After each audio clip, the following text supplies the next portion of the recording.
Hi, I'm Danielle Smith with the Alberta Enterprise Group. I'm collaborating with Common Sense Edmonton to interview candidates for the upcoming municipal campaign for Edmonton City Council.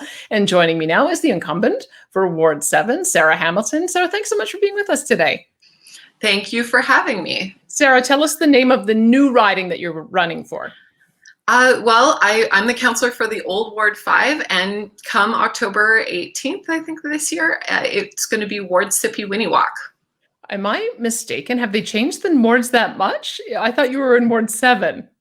So they renumbered them as well. That's why. Oh, it's doubly confusing. Okay, so now we know how much of overlap is there between the constituents you represented before versus the ones that you're seeking to represent after the election. I would say 100%. So it's the old Ward 5. So I got the old area I represented, and then about 5 or 6 neighborhoods from the old Ward 1, which is now Nakota Isga. So it went north a little bit. Okay, let's then talk a little bit about, since there is a lot of overlap in the issues that you have been representing. Tell us a bit about your time on council in the last 4 years. What are you most proud about having accomplished? There's a few things I'm really proud about. First of all, it's the little things we've been able to do in neighborhoods. We've gotten over, I think at this point, 23 traffic and crosswalk adjustments made. Something we heard a lot about was people wanted to feel safer in their neighborhoods, and that oftentimes means more crosswalks, some traffic control devices installed. We also had an issue with wildlife feeding in the neighborhood. Over the last 4 years, I was able to pass a wildlife feeding bylaw, which is pretty standard in Calgary and other municipalities across Alberta, but Edmonton didn't have one, so we closed that gap. And then on a bigger city building scale, we've finished the alignment for the LRT, where the City Council got the funding for the west expansion of the LRT. And Andrew Knack and I worked really hard to finalize details on the Lewis Farms Rec Center. So in the next term, obviously we've run into some financial challenges. All municipalities have in Alberta. My goal is to get the funding for that. All right. Any other items when you're looking forward? So that's one of your big priority items. What else are you hearing from the ward as the main priorities?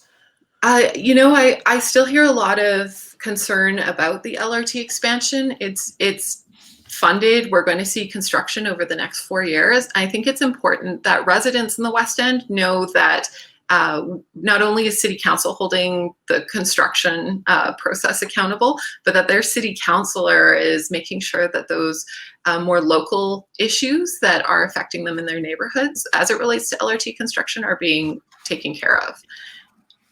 I want to talk to you more about LRT in a minute, because I know that there have been other candidates that have expressed concerns about the delays, and I wonder what a new process might look like to prevent that. But let me just get your impression, having been on council for the last 4 years. How do you view your role as a council member interacting with administration? Just give me some sense of what some of the things that you've learned over the last 4 years. I think, one of my key learnings is that there's no one role. First of all, you as a governor, your job is to hold administration accountable.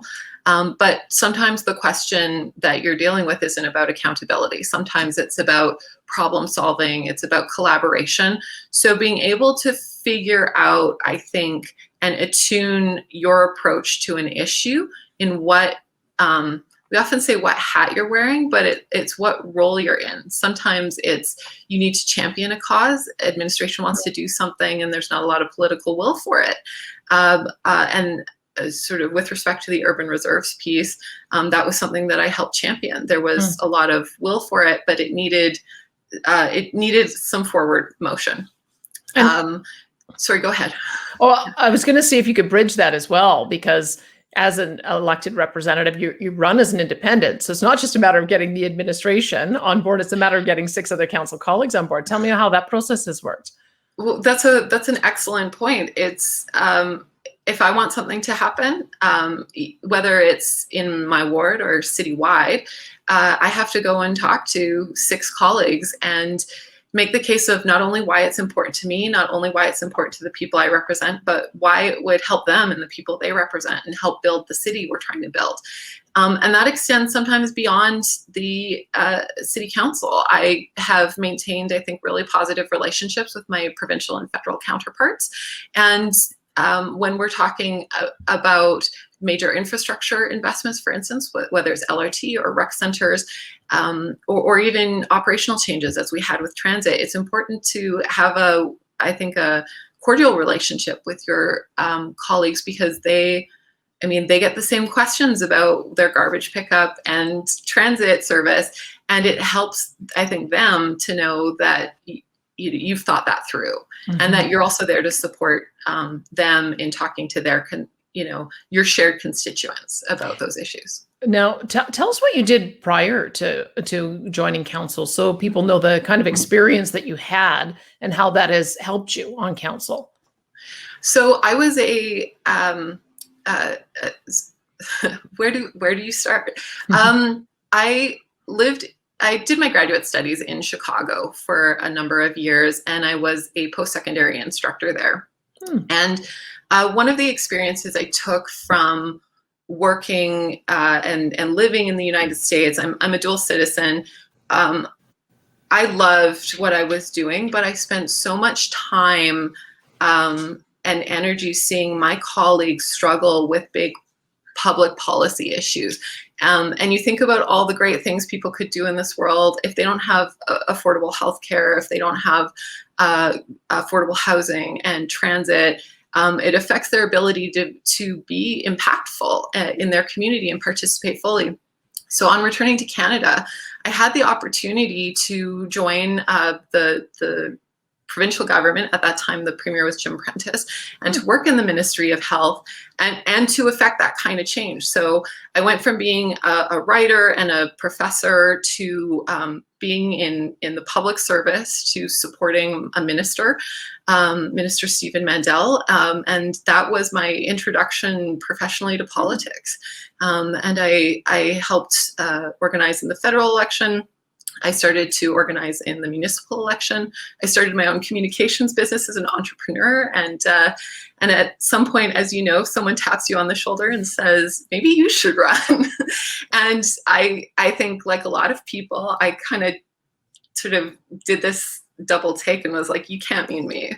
But the more I thought about it, the more there were issues that no one was tabling, and I wanted to bring them forward. You know, you've described a really interesting role for the council member. It sounds like when you can identify a specific project or specific initiative, you can move it forward to the finish line. Now let's broaden it out, because there's always this challenge of how you deal with the big global issue of how much spending there is. Is it too much, too little, or about right? How do you deal with taxes? So let's deal with those initially, because we've seen from the auditor's report, for instance, that there's been an increase in the number of middle managers, 22% supervisors increasing since 2017, 19% since 2017, middle management increasing 22%. You also have seen that over the last number of years, spending has increased above inflation and population growth. So 36% above inflation and population over the last 20 years. That's obviously the sign of a problem in and being able to contain it. Now, what can a city councillor do? Do you think that is a problem? Maybe I shouldn't assert that. Is it a problem that you see spending and middle management growing at that rate? Yes, but with a caveat. I think when you're looking at a global issue like that, in a government, you also have to look at you have to look at it systemically. And so I always hesitate to say, like, this is the problem and you can kind of localize it, isolate it, and remove it. And that's because it's contingent on so many things. It's contingent on, for instance, with infrastructure spending, how much infrastructure investment happened in the 20 years prior to, so looking at infrastructure investment over the last 30 and 40 years. And in Edmonton, I can say that, like, growing up here in the 90s, it was there wasn't a lot of new growth. There wasn't a lot of infrastructure spending, and our economy was really stagnant. We had actually numerous years of population, what you call negative population growth. When you look at the growth in middle management, how is that tied to your labor agreements and labor relations? And is there work to be done there? So I agree that you have to, I think, have a really precise, focused view on your fiscal policy. And I'm not throwing previous councils under the bus, but that strategic, I think this council and going forward, we're in a much better position to talk about spending strategically. Mm-hmm. But you also have to, I think, recognize that there will be, that these problems don't erupt in isolation, mm-hmm. if that makes sense. That there's usually a reason that they evolve that way. And in Alberta, and you're familiar with this, we had a really good run. We had a lot of money, and it's really hard to say no to spending when there's a lot of money on the table. I think that's something the provincial government struggled with, and I think that's something that the municipal governments across Alberta struggled with. Completely. Let me ask you then your perspective on labor agreements, because I think that was one thing that everyone got caught up in, is mm-hmm. expecting that things were going to continue as they were. And then you're signing multi-year agreements, and when everything mm-hmm. goes sideways, you still have those contractual commitments. What can be done to make collective bargaining more in sync with where the current state of the economy is? Do you have some thoughts on that? I'm going to be a little cautious because I know the city of Edmonton, council is not directly involved in labor negotiations, but the city of Edmonton is right now in the middle of labor negotiations for a number of its bargaining units. But broadly, I think we have to have a collaborative relationship with labor. And that means not everything comes down to money either. I'll put a caveat on that. There's management rights, the ability to performance manage employees, the ability to move people around and make changes in the workforce, working from home, for instance, and what that means. That can create a lot of savings for an organization. You lose overhead, for instance, but you need your partners in labor to actually agree to that. So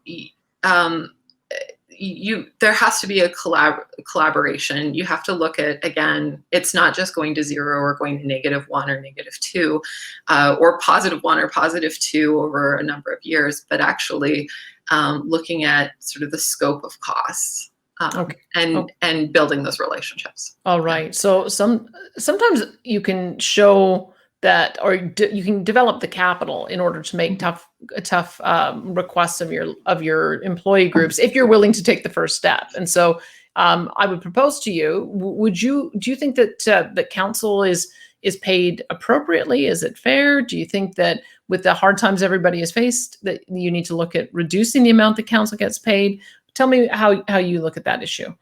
So I think something notable about the city of Edmonton is that city council doesn't make that determination. We have an independent compensation committee that looks at how councils are compensated across Alberta, across Canada, that looks at the hours of work individual councillors put in, your level of knowledge or expertise that you need to perform the job, looks at the benefits as well that you get, and decide and gives a recommendation. So I believe actually the independent compensation committee, right before it gets reviewed about every 4 years. This last year, they gave a recommendation to city council that actually our wages needed to increase. And that was based on, they also tie it to the Alberta Weekly Earnings Index, as well as cost of living, I believe. So they actually said that we needed an increase, but there was no way that felt right, given the hardships that a lot of people were facing. So we agreed to a 2-year freeze, and that gave some stability over the next 2 years to councillors. If it fluctuated too far down, or if it goes up and then comes down, you don't have an ability to, I mean, we're people too, you need to manage your budget a little bit on the home front. But this, at least, we weren't getting an increase. It just froze it. Okay, perfect. Thanks for that context. Let's talk a little bit more about the other side of the ledger on taxes. So when you look at the amount of tax dollars that residents pay, first of all, the city froze taxes for the first time since 1997 this year, and it was in response to the COVID pandemic. But the property tax levies increased on average from $910 in 2000 to $2,586 in 2019. So just give me your take on the level of tax that residents pay. Do you think it's reasonable? Do you think it's too high? Do you think it's too low? So, not having seen your numbers, usually when I look at property taxes, it comes out to about 1% of home value. So, and I'm not sure what you're looking at, but it's still around about just under like 0.9% of what the home value is annually. Something that we've seen not only in Edmonton and Alberta, but Canada across over the past 20 years, is that the value of homes has shot up. So when your property taxes are tethered to the value of your home, it's a bit of a math problem, so to speak. Value of the home goes up, taxes go up with it. Sort of in reference to what we were talking about earlier, we had a big infrastructure deficit. So some of that I think is fair.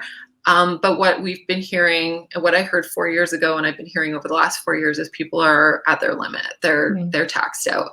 And it's not just, I think, municipally, but I think it's that global tax impact. It's the federal taxes, it's losing tax credits, it's provincial income tax, and it's losing indexing, for instance, if that affects you.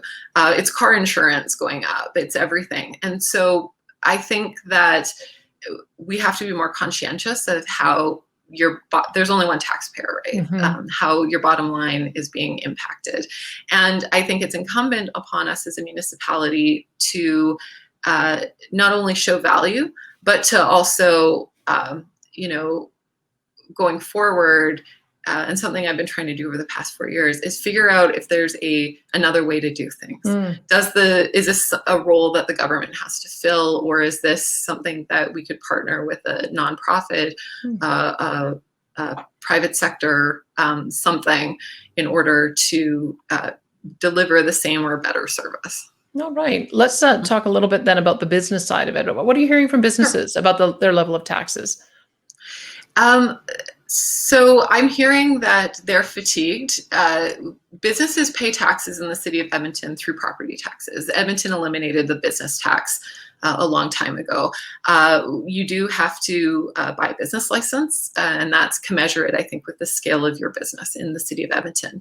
However, so while I hear sort of concerns about taxation, especially as it relates to industrial property taxes, because the value of those properties have gone up quite substantially, I think, over the last few years. I also hear a lot about value for service. So if you're trying to open as an example, a new co-working space, and you're calling the city of Edmonton and trying to get your permits, your licensing, you're trying to get that done on a timeline, because time lost is money spent.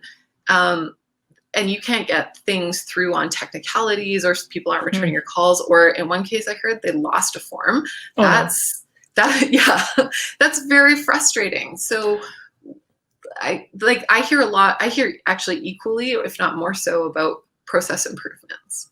Yeah, let's also continue on that, because you talked about better ways of doing things. I wondered, when you're talking about revenues, have you looked at new ways of generating revenues? That's been a conversation every time city charters comes up, for instance, is does the city need new tax powers so that they can draw in new revenue from different sources? Where do you fall on that? I'm open to creativity and that's an area where I think we can be creative. However, generating new revenues isn't going to help us if we're still trying to manage our expenses. We're still trying to right size the services that we provide in the government, in the municipal government. So I'm open to it. I've heard some interesting ideas on it, whether it's for capital spending or operational spending, ways to raise revenue. But we have to, I think, address the spending issues before we can really effectively address the generation. What kind of ideas have you heard about generating revenues on capital? Because that would be quite different than on operating. What sticks out for you as things to consider? I'll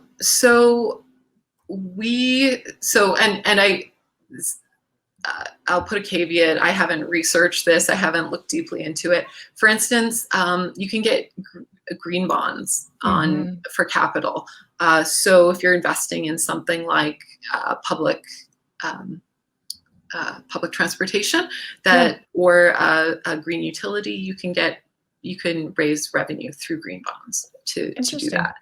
And that's something that other municipalities in the United States have used. Again, I don't know if that's feasible in Canada or in Alberta based on our legislation, but that's one thing I've heard. All right, thank you for that. Let's talk more about infrastructure. And we had talked about green infrastructure, so I may as well ask you the question about the controversial decision on the solar project in the River Valley. Now, it was a 7-6 vote, so obviously council was very divided. You were on the side voting in favor. Do you still think that was the right decision? And if so, tell us why. I do. It wasn't by any stretch an easy decision. I arrived at it not over the course of just that public hearing, but over the numerous conversations that had been had at Utility Committee, which I sit on. At previous public hearings, information was presented by I would say both the proponent and people who genuinely and reasonably oppose the project for good reasons. So that was a really tough one with me, and I know that people are going to have questions for me about it on the doors. I still support it because I think that it was the right decision. We need to invest in, and not even we as a municipal government, this city, this province, this country needs investments in renewable energy sources for a number of reasons. And I think it's very difficult to pretend that that is not going to come with trade-offs. And this was too much of a trade-off for some people, and I respect that. And but for me, this was it made sense in the context. The land was privately owned by EPCOR, so we weren't removing parkland. We weren't removing an environmental reserve. We were allowing land that had been put aside for the utility, that was owned by the utility, to be used by the utility to create some energy stability for that utility and subsequently for the residents of Edmonton. Okay. You had, and let's continue on talking about some of the city spending. And I will want to talk to you about the economy in just a minute. But you'd already mentioned about the LRT and a better way to manage projects. So what kind of approach do you think we should take in future? I mean, give me your understanding of why there's been delays so far, and then what could be done to address them. So when it comes to big infrastructure projects, we've kind of been on a time delay. So things that are being built now, or maybe a better way to put it, things that I was campaigning about 4 years ago were approved 4, 6, sometimes 10 years prior. So the way of doing things when it comes to construction and infrastructure management in the city is on a bit of a time delay. What we've seen over the past 4 years is an approach to construction where, for instance, when a project was proposed, it's now gated. There's a process. So instead of coming and saying, well, this new bridge is going to cost let's say about $50 million. We went and we got an estimate, the same way you would with maybe your deck. They go say, okay, we think it's going to cost a lot. And then they go through the design process, and instead of moving the budget from here to here, they move the budget from here to here. So you get a much more accurate sense of how much it's going to cost. You also are working with contractors, I think, a lot more for a longer period of time. So I guess that's one approach. The city has changed its governance structure and its governance approach. We also have, I guess, two different, I'm going to say, construction management projects in front of us. So we have the Southeast Valley Line, which was a P3, which is, you kind of set up the specs and you hand it over to a third party and they build it for you, and they have to build it by a certain time. And you have an operating agreement. With the West Valley Line LRT, the city's going to manage the construction on that. So for some people that might be that might give them reassurance. For others that might not. But the city, I believe, is going to use this new governance approach to the West Valley Line. On the premise that you may get a better outcome. All right. Well, we'll have to watch and see how that unfolds, because there's a couple of others: Metro Line Northwest, Capital Line South. Lots of investment in LRT, and I'm wondering, is this still an approach you're committed to? Is building out the LRT, or do you think there's better ways to manage public transportation? I was a big, and still am, a proponent of West Valley Line. If we had started from scratch, I don't know where I would have landed on it, but by the time I arrived on council, it was approved. It was pretty well funded. The alignment was almost complete. I had made a promise that we would get it over 2 major intersections in West Edmonton, and I fulfilled that promise. However, West Edmonton Mall is one of the largest employment nodes in the city of Edmonton. To not have it connected by rail would be really unfortunate. And I know that not everyone's going to feel that way, but on a bad day, the population of West Edmonton Mall exceeds most small municipalities in Alberta. So it needs to be connected to the rest of the city. With it brings, for instance, the Misericordia Hospital, as well as Meadowlark, which has turned into a healthcare center, and other nodes. So we've seen some rezonings come forward to put housing on these sites, and hopefully over time that will generate a positive economic impact. Whether or not in the next 4 or 8 or even 12 years it's reasonable to talk LRT expansion. There's some funding for LRT going south to Heritage Valley, but significant growth, I think, is going to be a tough conversation for council to have, because we're still going to be paying off the capital debt on this last expansion for Southeast and West Valley Line. Let's we can go 2 ways here. Talking about the economy, you're talking about development. I guess they're sort of hand in hand. So let's deal with the economy first, because as you mentioned, I mean, when you've got a growing economy, more businesses, more residents, more tax revenue, some of the problems are a lot easier to solve. So at the heart of it is getting the economy ticking on all cylinders. Tell me where you have the most optimism. What are you seeing? I have the most optimism with our post-secondary institutions, actually.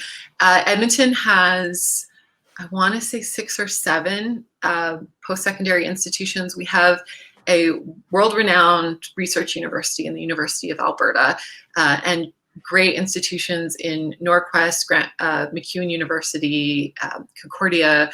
I'm missing NAPE. And those are all institutions connected via our public transit system and the expansion of the public transit system, which is noteworthy.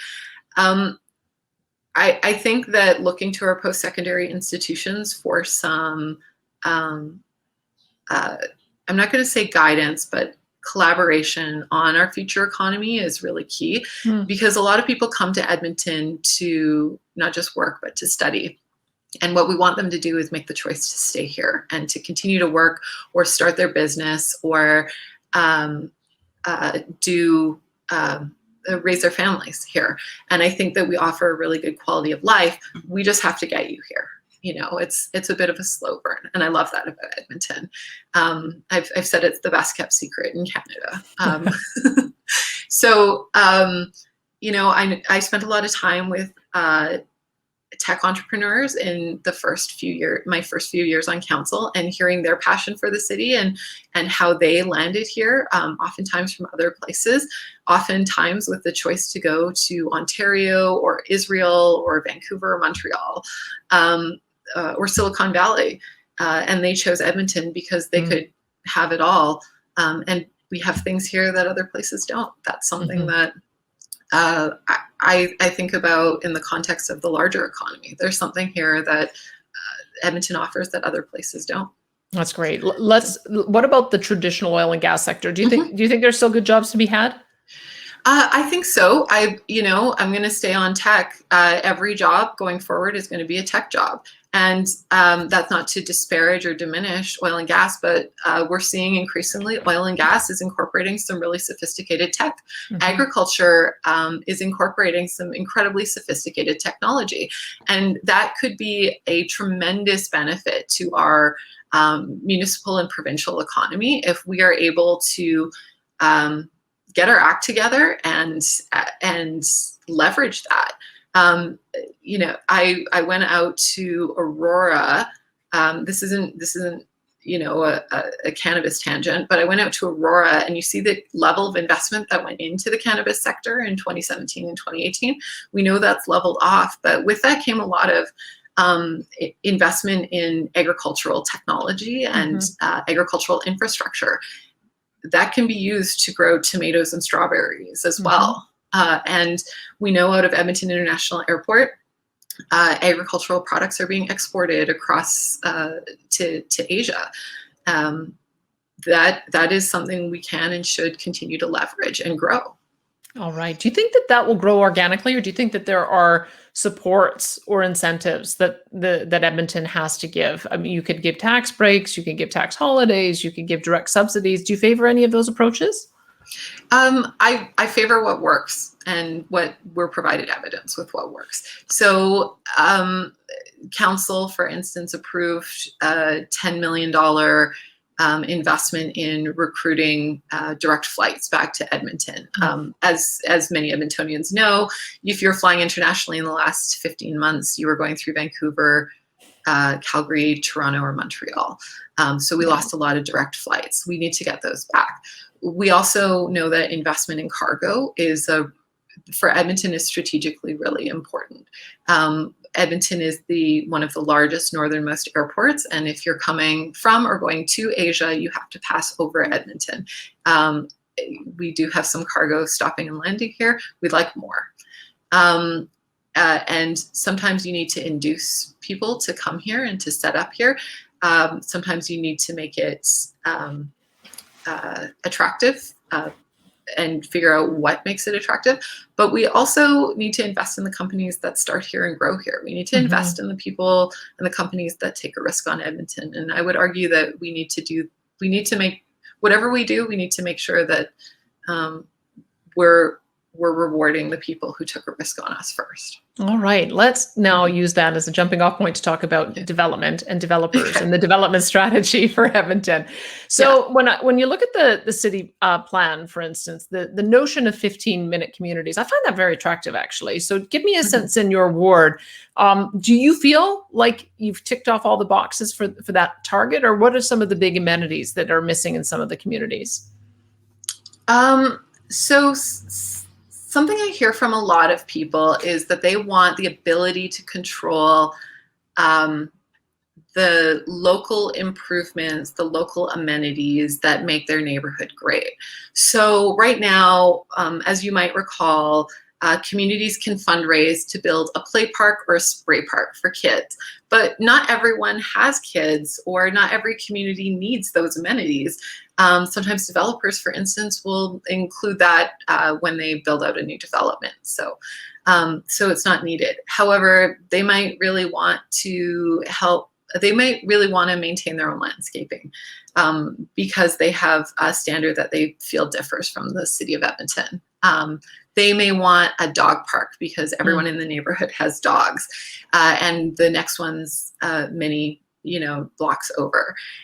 They may want trails to allow them to explore the river valley around them, or recreate. So we don't have as much latitude to allow communities that control over what happens in their neighborhood. I think one of my focuses for the next 4 years is working with communities and working with our city administration to make sure that we can people can have more direct control over those things. All right.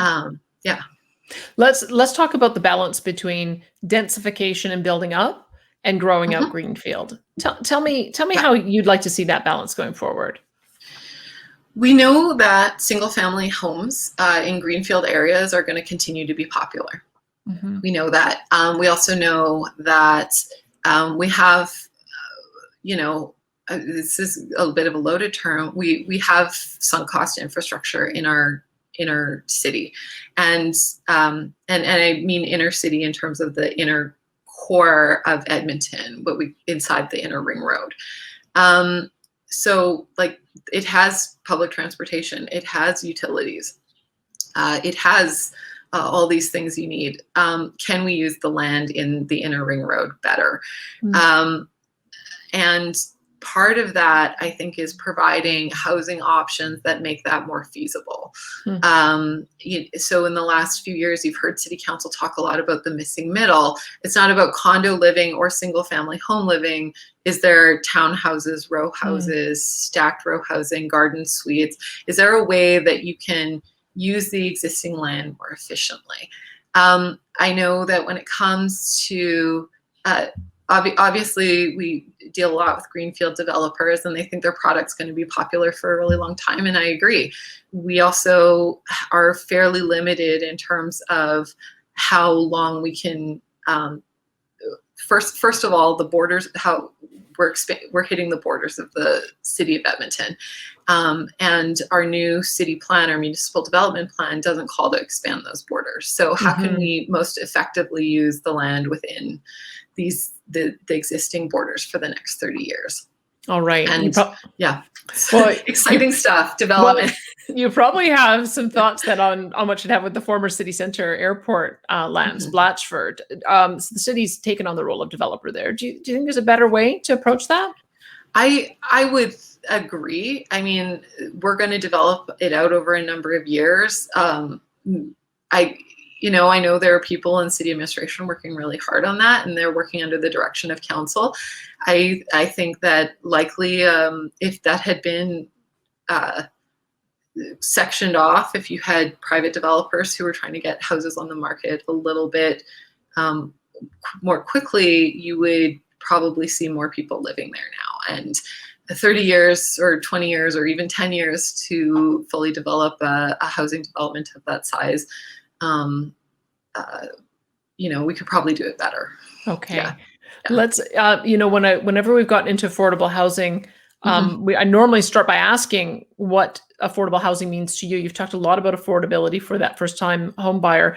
Maybe we should just address the issue of homelessness, though, before we move on to our next questions. How do you feel the plan is working, the plan to end homelessness?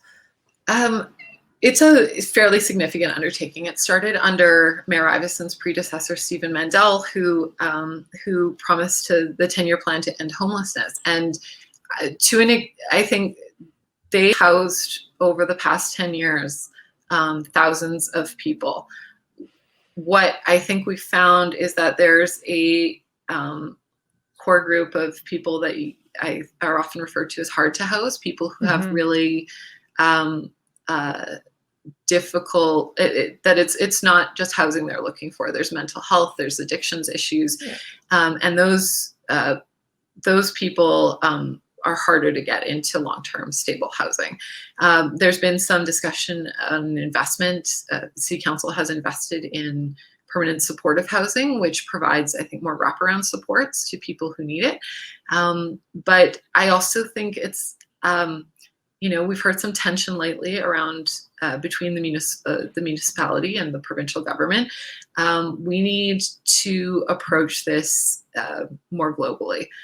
So we need to work with the provincial government on potential solutions. And that means, I think, not driving a single solution. It means looking at, for some people, it might mean X solution. For some, it might mean Y. For some, it might mean a combination.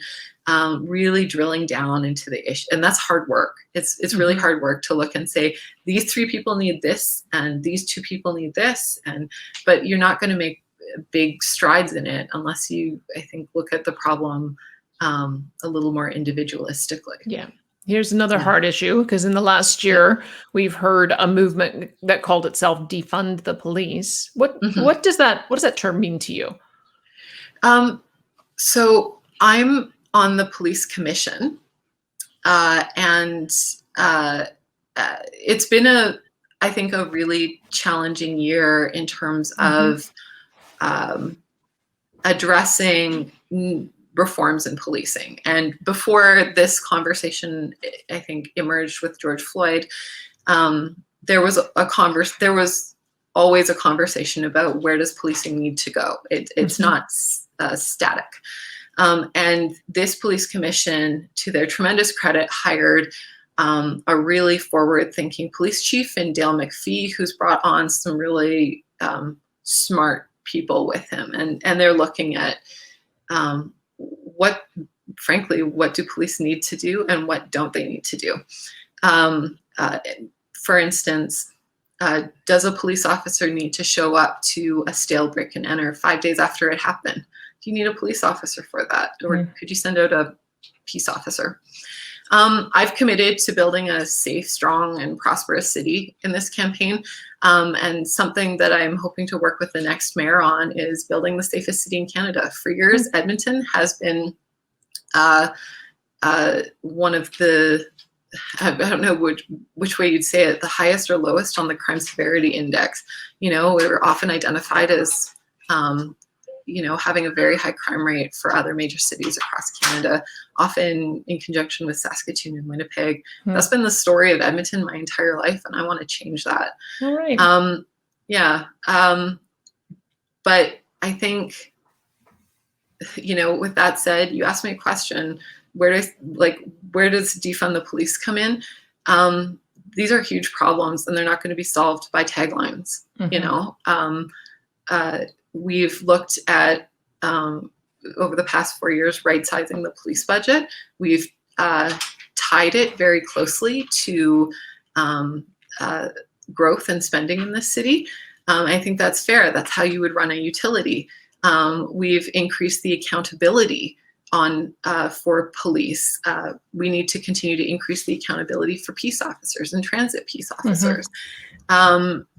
There's a lot of we've increased the diversity on the police commission. We've asked, held the police commissioners more accountable. This is in process. It's progress. It's by no means done, but we're continuing to work on it. Okay. And we're not going to get to a safe city without it. Let me ask policing from a bit of a different perspective, because policing is also responsible for ensuring people are obeying speed limits, especially in residential areas. You've reduced them to 40 kilometers per hour. Some want to go down to 30 kilometers. What do you think should happen there? Well, I voted in favor of the 40 kilometer an hour reduction, especially in neighborhoods. I actually didn't vote for it on main streets, like on Saskatchewan Drive. The reason I voted for it, I actually changed my mind on it. I was initially not in favor of it, but over the course of my term, I sat down with moms who would drop their kids off on one corner and then race to the crosswalk in their vehicle so that they could stop so that their kid could cross safely, because every day they just imagine seeing somebody blaze through a crosswalk and hit their child. I sat down with moms whose children were hit by cars, and I by no means think 40 kilometers an hour is the solution, the big solution. But people were asking us again and again for some significant change that was low cost. Yep. And that was the big thing we could do. We could lower speed limits in residential neighborhoods. Doesn't affect arterials. It maybe takes a minute to 30 seconds off of your commute in the morning. And 40 kilometers is still kind of a comfortable driving speed. 30 kilometers can be a little slow sometimes, I know, but let's see how it works. And let's see if it creates a culture of safety in our community. All right. Lighter question as our second to last question. The new think tank library downtown. I'm looking at a picture of it right now. Do you love it or do you hate it? It's grown on me. Edmonton Public Library is one of the great assets in our city. And I always say, don't judge a book by its cover. And when you enter that building, it is spectacular inside. And the people there are spectacular. It's worth noting, though, because I'm a big proponent of design in our city, that Edmonton, for the first time in 25 years, won Governor General's Award in Architecture this term for the Borden Park Pool, as well as this. There was, I think, a utility hub. It's like this really well-lit, beautiful utility hub. So for the first time in 25 years, Edmonton's winning architecture awards. Because they're taking risks. We're taking risks. Yeah. So last question. Sometimes you'll be in a situation where the city administration is recommending a course of action, but your constituents want you to do something different. What do you do in those circumstances? That's a tough question. And I've gone both ways on that. For instance, on the bus network redesign, that was something that council largely agreed to, but it was still going to negatively impact people who lived in Ward 5. I voted against it because I think people need to know that you hear them and that you're willing to stand up for them. And we didn't win that fight, but we were able to get some on-demand transit solutions for people who lived in the neighborhood. We got the most on-demand transit solutions than any sort of ward across the city. And sometimes there's other situations where it's a matter of principle, that you understand that there's a greater good at stake, and that's something you have to calibrate as an elected official. And I can't say it's easy or that there's a formula for it. Right. Well, thank you so much for the conversation today. I appreciate it. Thank you, and good luck. This is great. And good luck to you. This is the incumbent for Ward 5, Sarah Hamilton. She's running in the new ward of Ward 7, sipiwiyiniwak.